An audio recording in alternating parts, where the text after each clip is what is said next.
It seems like a lifetime ago, but do you remember the COVID-19 pandemic? The masks, the social distancing, the baking? With the benefit of hindsight, it now seems that while the majority endured the pandemic and the resulting lockdown, some exploited it instead. And as you will hear, it is all of us that will ultimately foot the bill. We already know that while we kept in touch with relatives via Zoom, Boris Johnson and his cronies held parties at 10 Downing Street. We know also that while we clapped for NHS workers, others were consulting to profit from cheap and unusable PPE for nurses and doctors. And we know that while for many of us it was a time of sharing and of helping out those less fortunate or able, others saw it as an opportunity to hoard and to profiteer. Sadly, it transpires that many here in the field of demolition and construction chose to exploit the situation for personal gain. Despite being granted key worker status, the COVID lockdown made life tough for construction workers. Ours is not an industry that can social distance easily. So, despite warnings to the contrary for the rest of the country, demolition and construction workers continue to travel, continue to work, and continue to keep the wheels of the economy turning. But even as they did so, some were rubbing their hands together and eyeing a personal financial gain. It all goes back to those loans, those lifelines we thought that were thrown to us during the chaos of COVID. The bounce back loans, the coronavirus business interruption loan, or CBILS as it became known.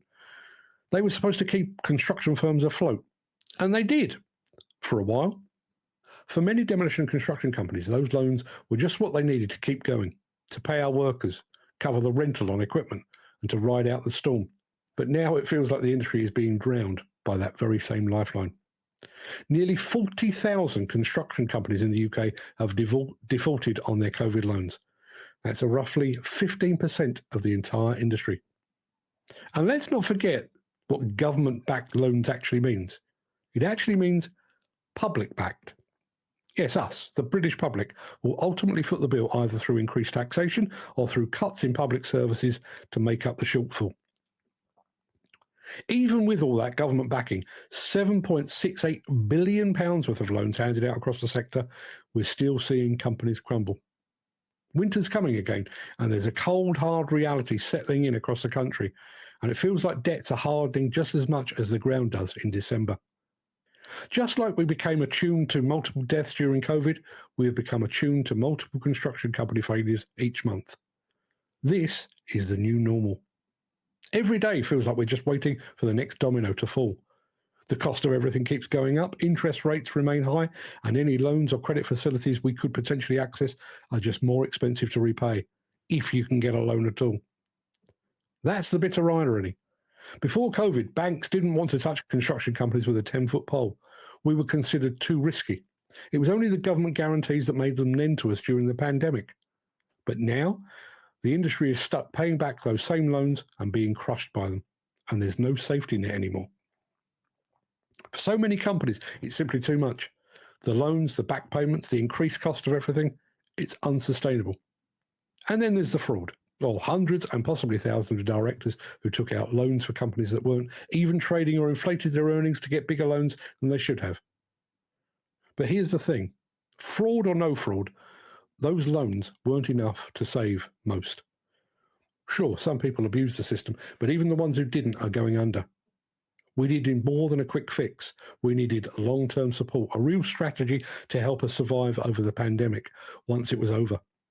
Instead, we were handed a ticking time bomb of debt, and that bomb, frankly, is now exploding. It's a strange feeling watching the industry starting to implode. You look around and realise that COVID loan schemes and the inability or refusal to pay them back cast a light upon a deeper problem within the UK demolition and construction industry. Margins remain wafer thin, and costs fluctuate wildly, often for no good reason. The industry is trapped in a cycle of inexorable decline. Contractors find themselves tied into fixed cost contracts that bleed them dry and from which they cannot escape. By propping up failing companies during the COVID pandemic, we were merely delaying the inevitable. And this isn't just about businesses failing. It's about people losing their jobs, their homes, their sense of security. It's about communities being hollowed out. Every job lost isn't just a number. It's someone who's going to struggle to put food on the table this winter. And what's worse is that for many, the decisions to make those loans felt like a no-brainer at the time. They had to take them. Without them, businesses would have gone under during the lockdowns. But now, to many, it feels like those loans were a trap. Companies took them to survive, but never really recovered. And now they're drowning in debt that they can't repay. And the government are cracking down hard, issuing bans and arrests for fraud. But with the benefit of hindsight, were their checks and balances sufficiently robust? The collapse of ISG, the UK's sixth biggest contractor, should serve as a warning. Their demise wasn't caused by a COVID or by a failure to pay back COVID loans. Their problems ran much deeper than that. But those problems are not peculiar to ISG. They're widespread, endemic. And if a company the size of ISG can collapse and fail, what hope is there for the countless small companies that make up the lion's share of the UK construction industry? Many, I fear, are living on borrowed time.